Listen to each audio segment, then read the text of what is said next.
వీడులో నవాన చినుకు పిచ్చి మొలక వేసింది, పాడలేని గొంతులోన పాట ఏదో పలికింది.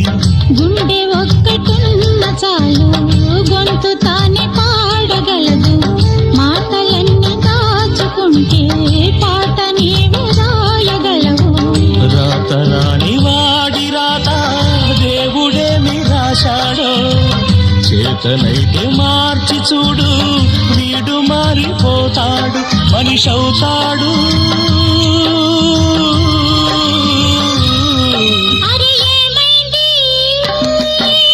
మనసు పురకలకి ఎక్కడికో ఎగిరింది,